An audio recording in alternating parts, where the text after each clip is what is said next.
Tree Talking Time is brought to you by Conkeys Outdoors. Get all your hound hunting needs at conkeys.com. Welcome to Tree Talking Time, where we talk all things tree dogs, from the smallest fights to the largest hounds, treating squirrels to bears and everything in between. And from time to time, we might even run a little fast game.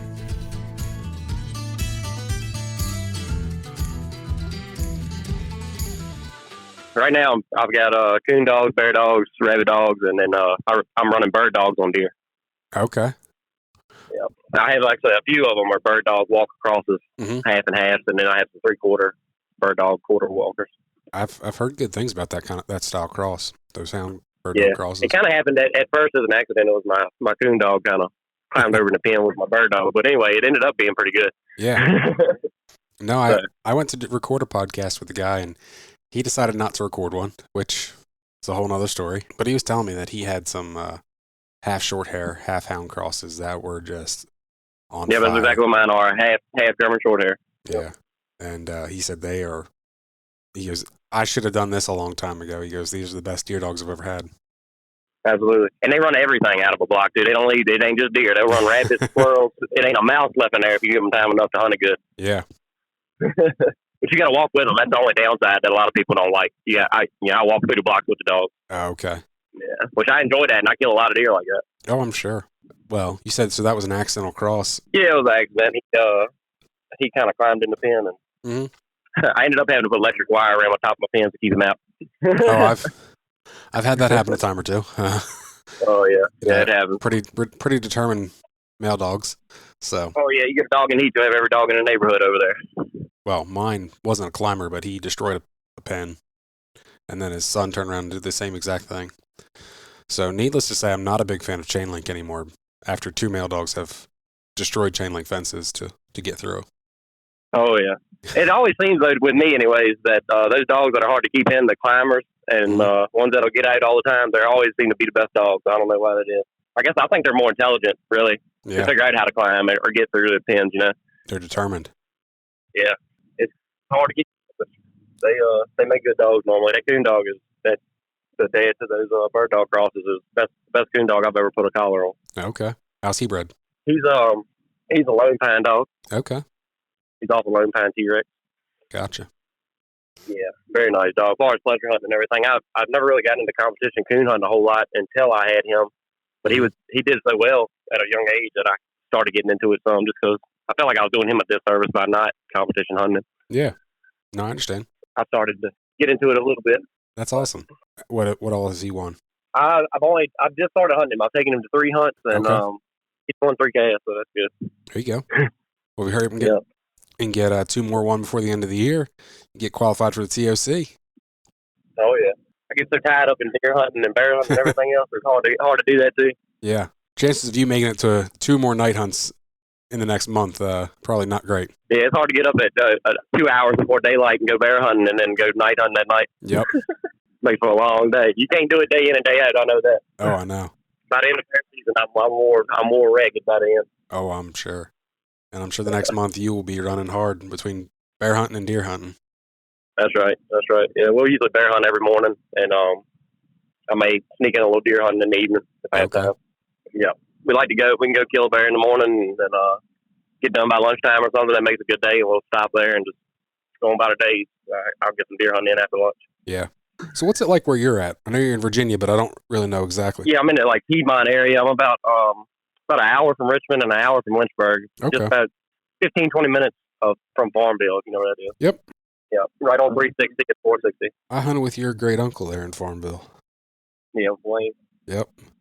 Which ties back to, for all the listeners, we haven't even introduced you. So you're Andrew Ware, and your great uncle Wayne, he talked about your grandfather in one of the podcasts I did with him, Pete.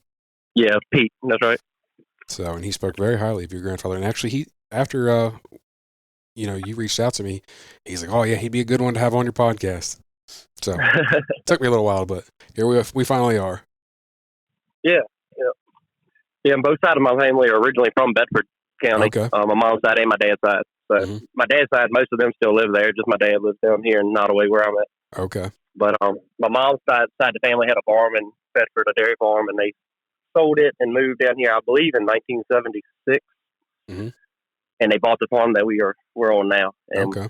as of today, my mom and dad and I run a farm, do crop work, and we had a dairy up until 2019. And we sold dairy cows, and now we just do row crops, beef cows, and we have some chicken houses. Nice. We have some horses and stuff we fool with, but we got plenty to keep us busy. Oh, I'm sure. But having the farm, it makes for a lot of good hunting opportunities around. Yeah, that's awesome. I kind of had the best of both worlds because we try to manage deer and mostly still hunt all my farmland, and then I'm a member of some clubs and stuff around here local that I can go, deer dog hunt on and do what I want to, shoot whatever I want to. There you go. And all that. So it's nice. Mm-hmm. So anyway, we kill some pretty nice deer. Yeah. It's kind of I think I heard you say where you're from. It's kind of rolling hills. Yeah. Yeah, that's pretty much what the land covers like. I can go north and hit mountains pretty fast, and go south and be in the Tidewater region where it's flat. Yep. In Peanut country. I'm kind of the same way. I'm right above the eastern shore of like the Delmarva Peninsula, and that's all flat coastal ground. And then, like I said, if I go north, hour and a half, we're hitting the mountains. So right, kind of similar. What's interesting with me is I didn't really come up in a deer dog hunting family because my family was all from Bedford, where it's illegal to run deer dogs. Yeah. So I can't say that my dad really agrees with it, but he tolerates it anyway. That's funny. He's a big steel hunter, and he grew up, bear hunting and coon hunting both, and I grew up coon hunting with him, where Gotcha. I got a love for that. Mm-hmm. And I killed my first bear when I was 9 in Hyde County, North Carolina, with them, with their dogs. Nice. So I've been bear hunting since I was a little kid, and coon hunting as soon as I could walk. He was taking my coon hunting and all. But I got my first pack of deer dogs. I don't think he was really thrilled about it, but my uncle actually is the one that got me into that. He took me to hunting with a club right here next to the farm. Gotcha. And it had me hooked. As a kid, hunting that way is just a lot more entertaining. It's not near as much downtime. You're not sitting in a tree stand for hours, bored to death, freezing to death. Mm-hmm. And the original club I started hunting with had a guy that ran the club, had a big pack of bird dogs, and they were some of the best bird dogs to this day I've ever hunted with, and that's kind of what got me hooked on hunting with them. Okay. So you've never really run in deer hounds? Well, I did. When I first got dogs, I got a pack of beagles from a guy. He was getting out of it, and I bought his whole pack. Okay. And that kind of, over time, I ended up leaving that club that I hunted with as a child, and I started hunting with a bigger club near this, about 10, 15 minutes from home. And they were more of a hound running club. And then I got into field trialing beagles, which we were running on the outside in the BOBA. They're a 18-inch height limit. Basically what they're running is a 50-50 beagle walker cross. Gotcha. They come up with, they started a new breed, and I think it was CKC, where you could, they started a registration for an American Fox Beagle, which is basically a 50-50 walker beagle cross. Okay. So, didn't know that. A long-legged beagle. Yeah. Mm-hmm. And that's what we ran. And I had, I got into field trial, and then at one time I was feeding maybe 40 head of long-legged beagles. Yeah. So you were into the hounds. Yeah, I got into it for a while, and I met a guy through running dogs, and he started running. They have a Fox Pen series as well that runs like a 17 3/4 or 17 1/4. I think is the height limit on that.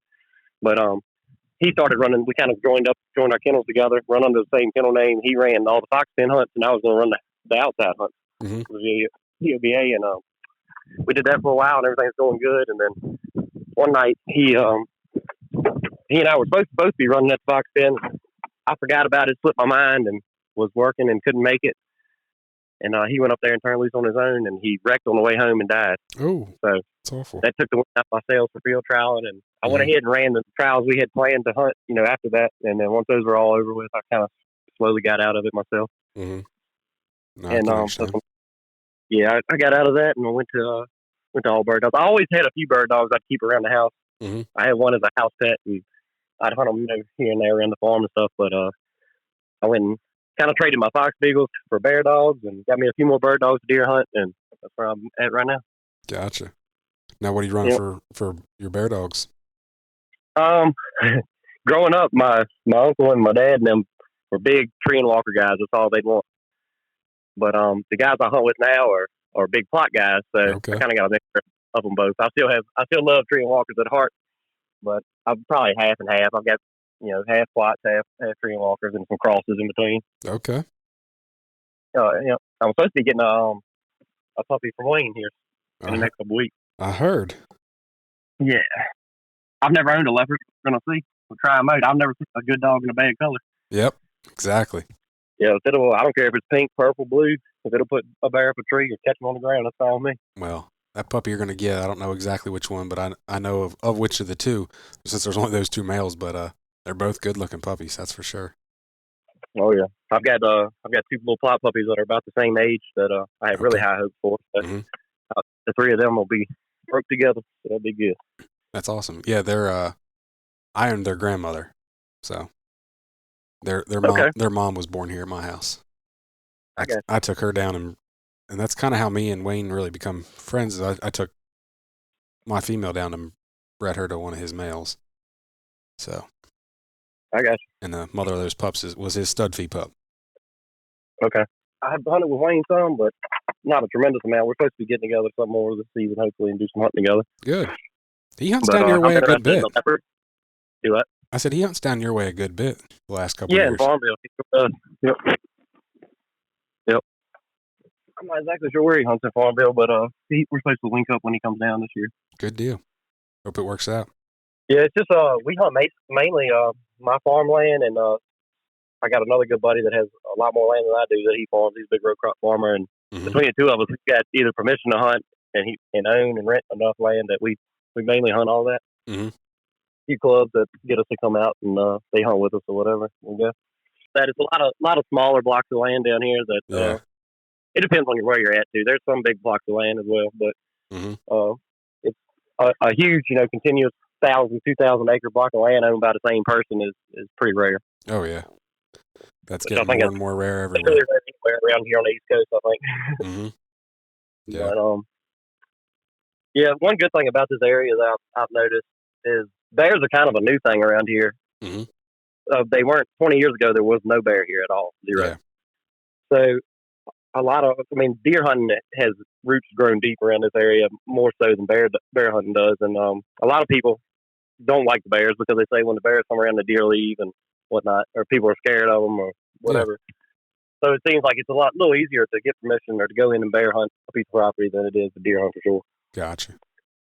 Yeah, most of the time, I'd say probably 75% of the time we have dogs get on a piece of property. If we get in touch with a landowner, they're fine with us either hunting it or doing what we have to do in there.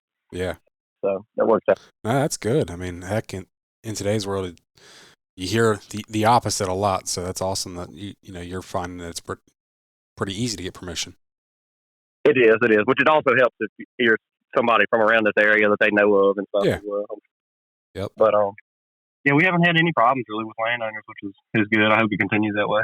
Yeah, definitely.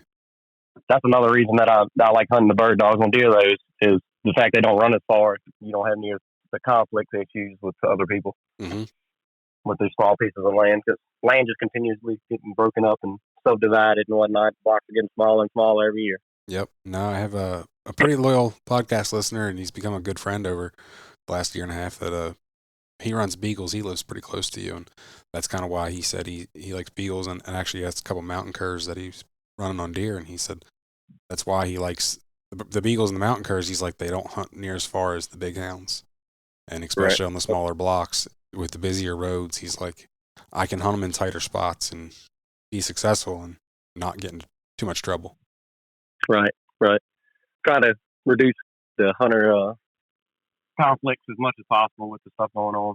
Yeah. Trying to outlaw it today, so the less conflict, the better. Mm-hmm. Absolutely. Especially I live right on the side of 360 and 460 where the two highways come together, and it's a lot of land you wouldn't really want to turn a track running dog loose on, because you're going to end up in the road and getting hit. Mm-hmm.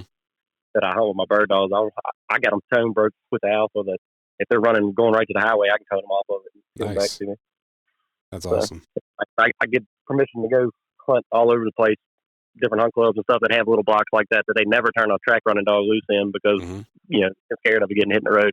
Yep. They'll get me to come up there and hunt those blocks, and it usually yields some pretty nice deer.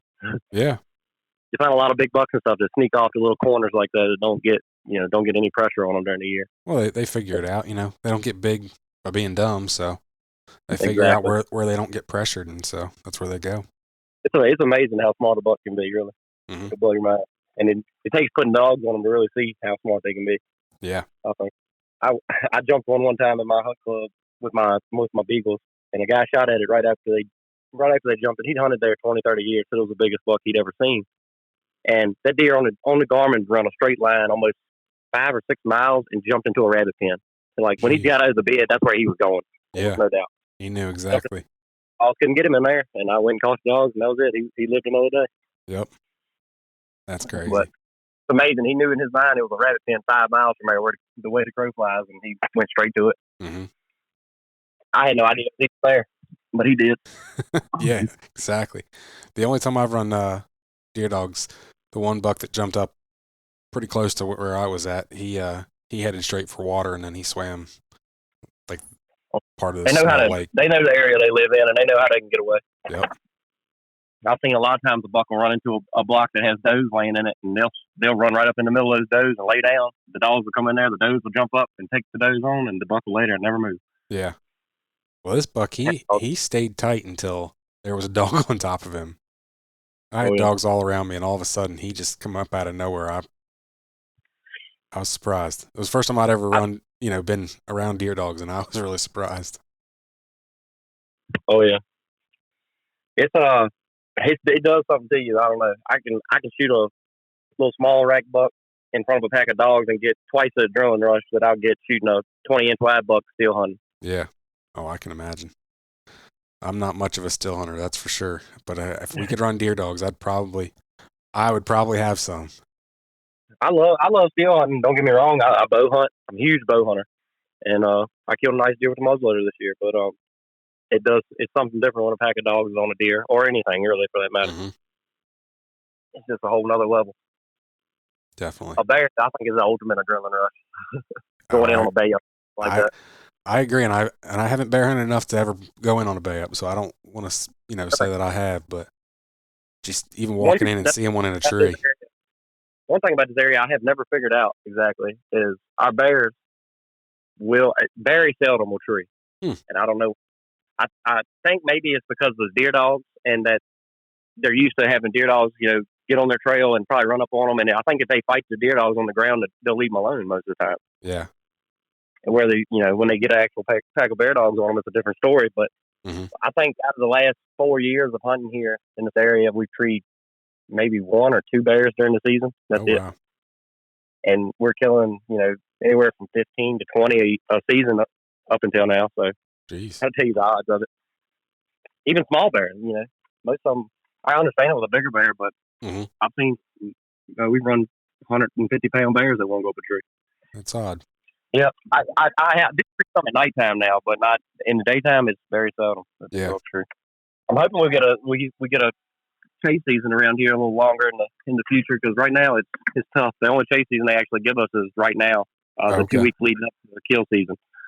You guys don't get the summer months? No, not at all. We don't have a day of it. I didn't realize that. Yeah, that's rough. So, it is rough. I drive to Carolina usually and run my dogs all summer. So it makes for a long day when I get up at 3 o'clock in the morning to drive down there and turn loose the daylight. Yeah. You got to do what you got to do. So I think that's another reason nobody in my area really has bear dogs. Most of the people that bear hunt this area come from other places to hunt. That makes sense. If you can't hunt them right there, very much so. It's hard. It's hard to train them, and if you don't know anybody that really has dogs or anything, it's really hard to get into it too. Yep. That was a struggle I had. I mean, I had a family that bear hunted, forever, for generations, and I still had a struggle to develop my own pack of dogs and get a pack that was good enough to catch a bear on their own. It's taken me about, I'll say, a good 3 years, maybe a little longer than that, to get to where I'm confident I can catch a bear, with just my dogs by themselves. Yeah, I've heard that from other people. It takes a good couple seasons to really get your dogs dialed in by themselves. Yeah, I mean, you can't go out, even unless you have a tremendous amount of money and pay stupid money for a dog. You're not going to go out and buy a pack of dogs that's really what I would call a quality dog. Yeah, you got to raise dogs like that. The normal bear hunter's not going to sell his best dogs. Put it that way. Yeah, definitely not. So, me not having a tremendous amount of money to spend on them anyways, I'm starting from puppies and stuff. It's going to take a dog that's 2.5, 3 years old for you're really going to have a good dog anyway. But I was lucky enough some friends helped me out here and there. I got some puppies, and I've got I'm catching bears by myself now. So That's finally awesome. got them. But from fooling with rabbit dogs, deer dogs of all kinds, coon dogs, everything else, by far the hardest thing to do was get that pack of bear dogs right. Yeah. So how many dogs do you have total right now? I'm feeding about, I'd say 45, 50 head probably. Ooh.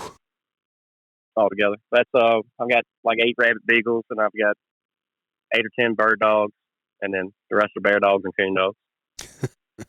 Which I coon hunt and bear hunt the same dogs mainly. Like my best coon dog is my best bear dog as well. Okay. Which oddly enough, that usually doesn't happen. Usually your better coon dog isn't your best bear dog, but this dog in particular can do it all. It seems like. That's awesome. And that's that Lone Pine Walker? Yeah. Nice. Yep. Now, is that how a lot of your walkers are bred then? Yeah, his bloodline. I just raised a registered litter off of him actually off of a gyp I've got that is bred pretty similarly. So those puppies are months old now, so I'll be hunting them here coming up. Nice. How are your plots bred? I'm not exactly sure where they all go back to. I've got them from a guy named Rusty Hancock who lives down in Emporia. Okay. I hunt with him a lot, and he's got some really, really good dogs, really good plots. Honestly, the best plots I've ever hunted with, no doubt. Mm-hmm. And I've gotten puppies from him over the years, and then I got a few from a friend of mine up in Madison County as well. But I'm not sure what their lineage is. I know he's had that bloodline that he's running for, I don't know, the last 20 years probably. He's bred way back into it. He line breeds a lot. Okay. He's produced some really strong trail dogs. Mm-hmm. I know. I think it was either last season or the season before. We went hunting one morning and we killed a bear that was 6'13", I think it was. Ooh. 13 pounds. And then on the way back from killing that bear, we had a guy that had shot a bear steel hunting the morning or the evening before that, and it had sleeted a little bit, snowed, and maybe a little bit of rain. Mm-hmm. During the night that night. He attracted and lost the blood or whatever. We went over there and put one of his trail dogs on that track. It was 23 and a half hours after he had shot the bear, and she trailed it right up, found the bear. Nice. That impressed me. Definitely. Hopefully I can get something like that. It'd be nice to have a trail dog that good. They're hard to come by. Yeah, they definitely are. He always says a good bear dog doesn't die of old age. So it's tough. Yeah, unfortunately, a lot of the good ones don't. We've been lucky. We have a few bears. We've had some get hurt, but we've been pretty lucky. We tried our best to keep them from getting hurt. Yeah. We've noticed that we don't put near as many dogs on a bear. Just a handful of dogs, it seems to help a lot. Mm-hmm. But with so many of them baying up on the ground, it's hard not to have them get cut up there. Mm-hmm. They just get in each other's way. That's right. And 9 times out of 10, around here, a general rule of thumb is you want to know where your bear's laying. You need to look in the thickest, nastiest possible spot you can find, and that's where he's at every time. Yeah. And usually that's where he's going to bay up at, too. Most of the time, I go into bay ups, I'll be crawling through it on my belly. It'll be so thick. And you get in there, I mean, you have to get usually within 10 feet anyways of the bear before you ever see him. It's so thick in there. Daggum. So it gets pretty exciting. I'm sure. Now, a couple years ago, I hunted up in, I went up to the Upper Peninsula of Michigan, and it was thick like that. I was probably, granted, I was behind the guys I was hunting with, so I was like the third person back. They went up and they grabbed dogs that were right in this bear's face. I never saw the bear. That's how thick it was. I was maybe 15 feet from a bear, and I never knew it was there. Yeah. Just because, like, other than the fact that knowing that the dogs were there and, bayed, but. Yeah, that's right. That's right. Oh, it's a weird feeling when you get in there and you can see the dogs and you can see their heads. You know they're looking at the bear, but you can't see it yourself. Yeah. You're 100% confident they're sitting there staring right at it, feet from it, but you can't see it. It's an odd feeling. Mm-hmm. And get in there, you can hear them woofing at the dogs and snapping their teeth and all. It's wild. Mm-hmm. I've taken a lot of people in from, like I said, never having bears around this area. I've got piles of friends and people around that have never killed a bear before, so I've taken so many in to kill their first bear. And most of them grown men go in there and they'll follow me in until we get 10, 15 yards from the dogs, and then I tell them, you need to go in front so you can shoot. You don't want to be shooting over the top of my head. And a grown man gets soft real quick when that situation comes up. Oh yeah. I had to push them up in there. They don't want to go. I understand. It gets exciting for sure. Mm-hmm. If you had to pick one type of game to pursue, what would you pick? You had to give everything else up, but you could keep one. That's a hard thing to pick. Definitely deer or bear, but I don't know. I'd probably go with it. Will probably if the seasons were the same and everything, I'd probably stick with deer because we have a longer season. And I don't think if I bear hunted as much as I deer hunt, I wouldn't have any dogs left. But I love both of them the same. I can tell you this: when bear season comes in, I put bear hunting over deer hunting all day long. Okay. So tomorrow's like, most exciting day of the year for me. Mm-hmm. So I'm ready to go. It's been a long year waiting for it to come. Oh, I bet. Which for the listeners, tomorrow's opening day of bear season in Virginia. Yep. And this year, for the first time, we have 5 weeks of season, which is a change from 3 weeks that we've had previously. So that's awesome. Hopefully, I won't hunt quite as hard as we did before. With the 3 weeks of season, I hunted every day, unless it was even in some god awful weather conditions. I still hunted. Mm-hmm. No, when you only had that much season, I can understand. Yeah, you feeding dogs, all year long, and condition on traveling so many miles and so much time wasted. For 3 weeks of hunting, I'm gonna hunt every day I can. Yep. But hopefully, with the 5 weeks, maybe we can slack off a little bit and not hunt quite as hard. Mm-hmm. The dogs were wore down by the end of those 3 weeks, and I was wore down too. Oh, I'd imagine so. Yeah, because the work really starts and the fun's over when the gun goes off. Usually, mm-hmm. If it's not near a road, that can make a job getting a bear out the woods. Yep. Especially when it's real thick like that. Definitely. But we have a thing, we call it a tugger. I'm not sure what the technical name is for it, but it's like a little motor. I think it's a Honda engine. It's got a smooth pulley on the side, and then you can put a rope around it. It's like a 200-foot long cord. Yeah. And it'll pull anything you hook to it. We'll hook it to the bear, and it'll pull it 200 foot at a time like that. If it wasn't for that thing, I don't know what we'd do sometimes. I've seen them before, yeah. They seem real nice. 600-plus pound bears, and I mean, it don't matter. You can't put enough people around a 600-pound bear to drag him far. Yeah. I've never seen a bear that big, so I can't imagine. Never had any experience having dragged something that big out. So it's dead weight, no doubt. No, I mean it's hard to move it for sure. And those stick pine thickets, there's a lot of cutovers around here, and of course they cut hardwoods and plant back pine. So a patch of hardwoods is really hard to come by now, other than your creek bottoms and stuff. Yeah, those pine thickets between the logs and stuff that are left over from logging, and then the pine trees going up through it, it gets thick in there. It's not an easy place to get through for sure. Mm-mm.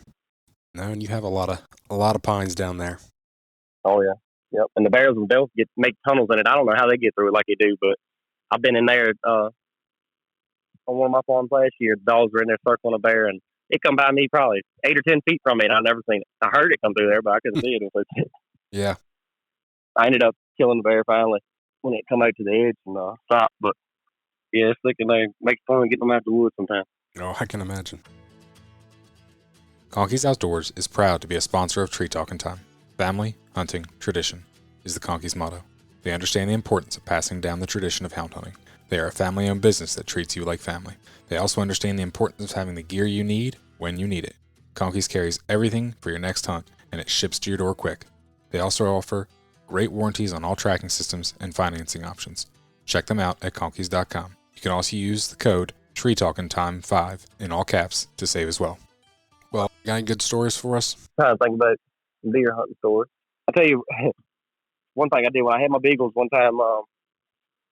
I had a buddy call me, and he was a big steel hunter. Didn't hunt with dogs or anything, and he had shot a real nice buck that morning. It was the first morning of our dog season. And he hit the deer, and then he went to blood trailing it later and had jumped it up, and it took off, down through the bushes or whatever. He wasn't sure on his hit, but he knew it was wounded. And he wanted me to come over there and see if I could put my dogs on it so it didn't sit out there and suffer and die, Yeah.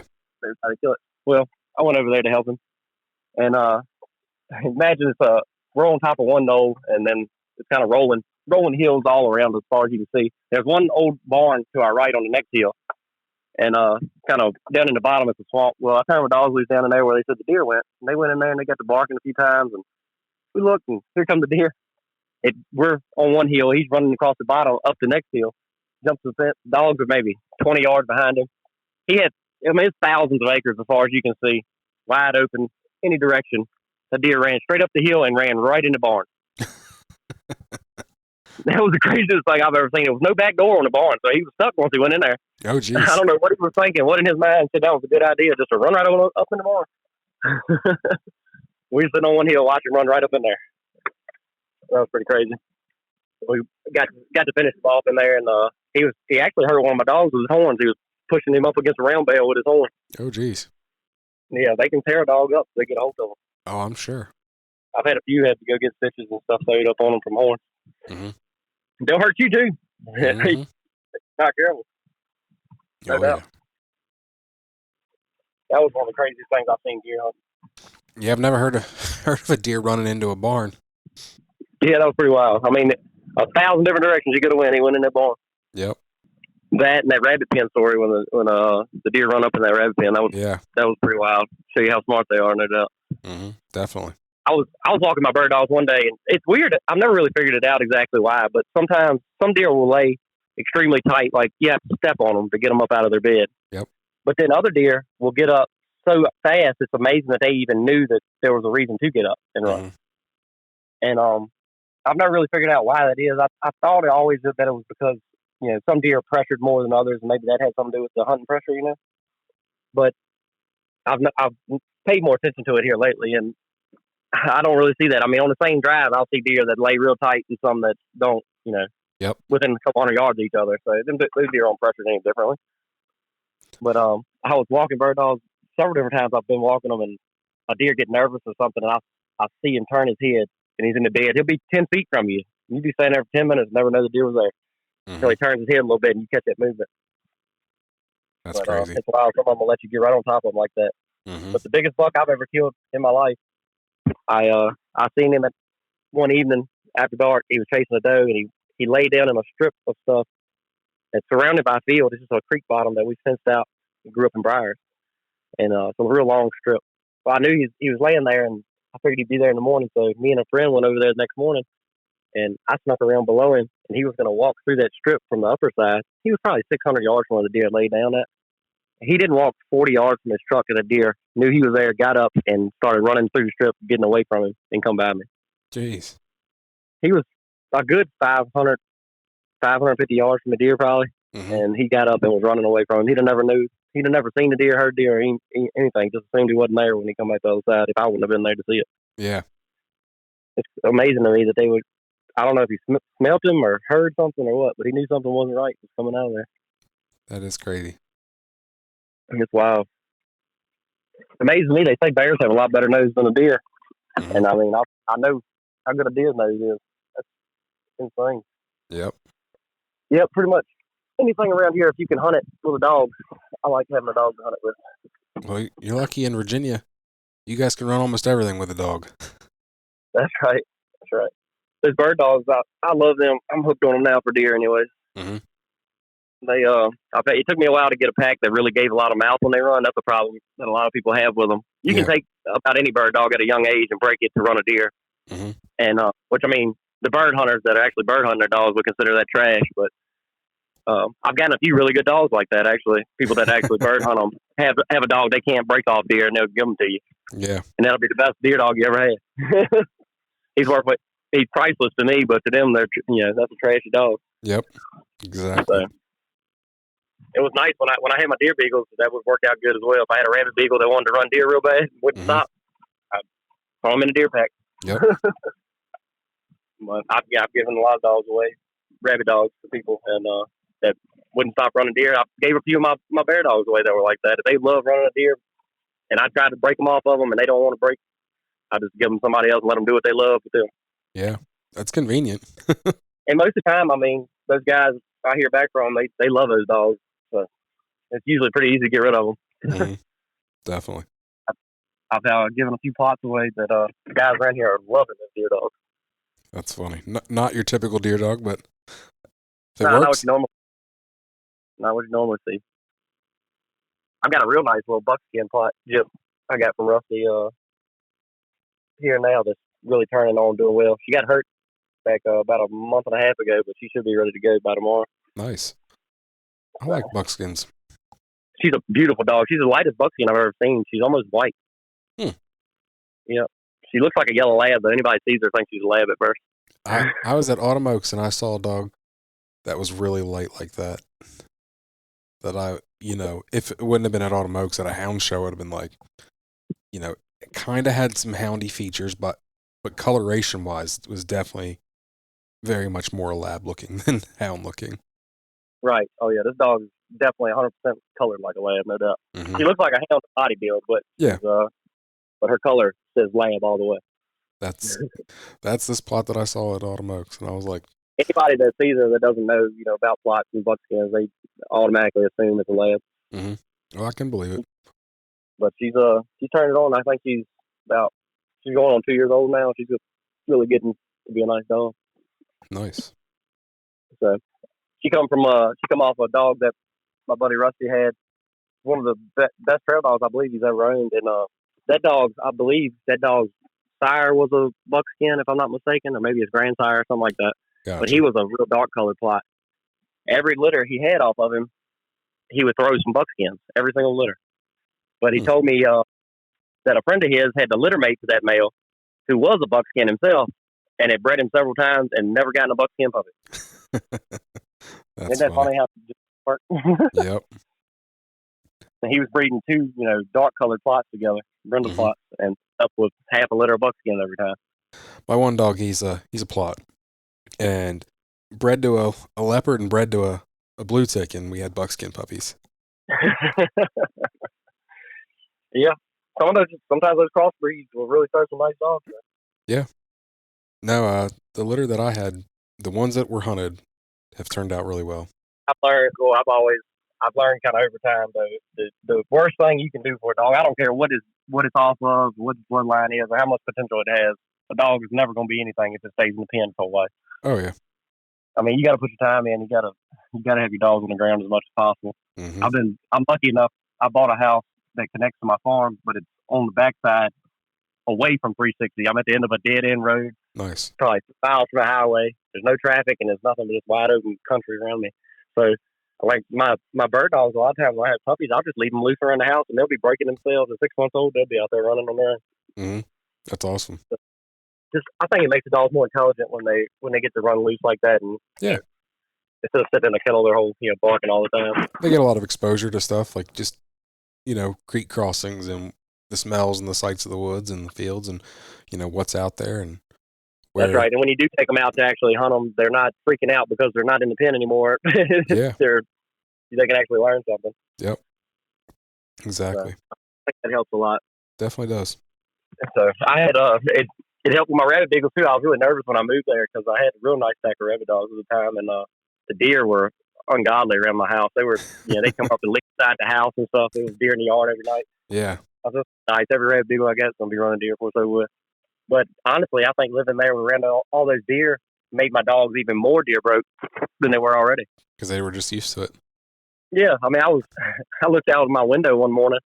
I was getting ready to go to work, and it was right after daylight. I looked, and 3 does walked out in the front yard, and one of the rabbit beagles I had loose was laying under my truck sleeping. So I just kind of was watching, like, I wonder what's going to happen. Yeah. And they're walking towards him, grazing in the yard, and I see him wake up, and he picked his head up and kind of sat up and looked at the deer for a second, and then he laid his head right back down and went right back to sleep. I said, that's a broke dog right there. Yeah, I'd say so. It doesn't get much more broke than that. Definitely. Which now, since I live there now, it was a foreclosure when I bought it, so it had been empty for a while. Now that I've been living there a while, the deer have kind of thinned out in the area. Yeah. But they kind of need to thin out some. There's too many of them. That's the same thing up here. Yeah. We have a whole bunch of them. Oh yeah, Bedford is to eat up with deer. Golly, I ain't never seen many deer in my life as it is around that area. Mm-hmm. I think that's the highest kill in the state usually every year. Oh wow. By county. Yeah. That's why they have an earn-a-buck program and all that stuff up there, trying to get them to reduce the doe population. Gotcha. Yeah, down here we have doe days actually. You can't, like right now, you can it's bucks only, and unless it's a specific doe day, which is usually the second Saturday and third Saturday of our general firearm season, and then we get the last week of the season to shoot does. But other than that, it's bucks only. Oh, okay. Which, having the farm and everything gives me a unique opportunity. We get in the summertime, late summer, we get damage permit for our soybean damage from the deer, and then because of getting that, we get decap tags to use that are antlerless only during the season. I usually get about 25 or 30 of those tags to use between me and my dad. We use them. and you can kill them anytime. It doesn't have to be a doe day or whatever. Nice. It has to be during daylight and everything, but you can kill them. It doesn't have to be a specific doe day to shoot them. Gotcha. Nice. So that's nice. But a year like this year, I don't know about your area, but we have no acorns in the woods at all. We don't have a lot of big hardwoods. Even what little woods we do have, you might have some, but deer mostly live on corn around here. By now, this time of year around here, there's really no corn left in the woods unless somebody's just feeding them. You can't bait legally. And usually, acorns is a big part of their diet, but this year they're zero anywhere. Yeah. So I think that made the deer be a lot harder on the crops this year. I had a pile of crop damage. I have a 30-acre bean field that's up beside a cutover that's fairly thick and holds a lot of deer. And I'd say the deer ate a good 10 acres of it to the point where I didn't even drive a combine over it. Jeez. I just cut across the field because there was nothing there worth driving over. I know they put a little dent. There's a small field right here, kind of catty corner behind my house, and they hit that field pretty hard. But the owner, they don't want hunting. They won't let anybody hunt it because I've asked. And I mean, it's kind of close to my house, so if somebody were to hunt it, does the owner farm it himself or somebody else? No, they rent the ground out to be farmed. That's why. If he was paying for the crops that were in there, he'd be wanting somebody to hunt it. Oh yeah, I know. But I asked the owner. I said, hey, really nobody else could hunt it because it's so close to my house without permission from me. Right. But I was like, could I hunt that corner? And they're like, nope. So last night or 2 nights ago, I was out there. They took the soybeans off and they planted winter wheat out there. There's 9 doe out there eating what little bit of winter wheat's sprouting up. Yep. That field I was talking about, I sat and watched it one evening last week, and over 30 deer were out in that field before it got dark that evening. Mm-hmm. So, and back during the summertime, I just rode by that field and I've got a thermal scope for coyote hunting. Yeah. And I was looking across there with the thermal as I drove by just out to a truck window, and I counted, I think it was 50 some in that field one time. And then I went to another field back there and seen almost 60 in it. It added up to right at 100 deer in 2 different fields right there. You can see one field from the other. Jeez, you were eat up with deer. But I think with no acres in the woods, I think the deer from all around. It's not a huge amount of cropland in my area. Mainly, like my cropland is the majority of it right here close by. It's a lot of beef cow pasture and stuff like that. So I think a lot of the deer, in the surrounding areas have kind of moved in to eat here where we have oats and wheat and stuff like that, small grain planted and then some soybeans up there picking. But I think that's why. Crazy. But 100 deer in one little area like that could do some serious damage. No kidding. I mean, good Lord. But we've got I've got some properties that we rent to farm as well that are similar to what you're talking about. The landowner themselves won't let you hunt, and the animals are doing a pile of damage. Yeah. It's not a good situation, really. Yeah. One farm I have, it's that way with bear, and the bear tear my corn all to pieces. But the guys that hunt it, which are some family members of the owner doesn't care. He's nice he can be. But the people that actually hunt it themselves are dead just against dog hunting in general, and they will not let bear dogs over there, even though they've got tons of land around it that they own. I mean, it's a perfect place to hunt. Mm-hmm. Like 1,000 acres of timberland, and then like 150, 200 acres, something like that, of cropland. So, I mean, it's ideal. Yeah, and, no kidding. And I've got permission to hunt the hunt club that borders it all the way around. So, I mean, it would be perfect, but they won't let me go over there. But yet they complain about the bears because they want to deer hunt. They don't even like bears. Well, why wouldn't they let you in there for bear season then? What I said, well, you must not hate the bears bad enough. But yeah, they complain about there being too many bears, but won't let you come over there and hunt them. That's crazy. I was going to go over there, let them kill them, or if they wanted to. I didn't want to shoot a bear. I just wanted some of my dogs. Yeah. I wasn't concerned about actually taking a bear myself, but they said no dogs over there. They hate dogs that bad. So. Crazy. I don't know. And the man owned a dog. He had a lab running around when he told me that. But I think it all goes back to maybe 20 years ago, probably, when there was somebody in that area that had deer dogs that shouldn't have, that, probably ran around there and maybe ran dogs on their land or something and put a bad taste in their mouth from it. Exactly. And that's all it takes is somebody putting a bad taste in someone's mouth. One person can ruin everything like that. Yep. And now they're just so set in stone in their ways that they're just dead set against it. So that's a shame. And if they gave us the opportunity to come over there and hunt with them a day, I think it would change everything. Probably. I mean, me and the guys I hunt with, none of us care for actually taking a bear. We just want to run our dogs. We're there for the dogs, not to kill. Yeah. So anywhere we go, we're looking for somebody that wants to take their first bear and wants to go hunt with us. Anybody with a tag, we only get one bear tag, so that's the last thing to do is have to use it, not have a tag. Once you don't have a tag, you can't have a gun, and I don't really care to go hunting without a gun. I understand. Just in case you need it. Yeah, so I try not to shoot one if I can help it. Yep. But every once in a while, you get in a situation where you kind of have to keep a dog from getting hurt or something. But yep, I understand. Unless that situation arises, I try not to use mine. Well, I won't hold you up this afternoon. I know I really appreciate you taking the time to talk to me. I know you. Yeah, like I said, you're getting ready for tomorrow. Yeah, I've got a whole lot going on today. I'm trying to get all my dogs ready and collars lined up, charged, and all that stuff. My truck ready and all that. Well, I really do appreciate you taking the time to talk to me today. I appreciate you having me. I'd do it again sometime. Before I end this podcast, I just want to remind everybody to check out the sponsors.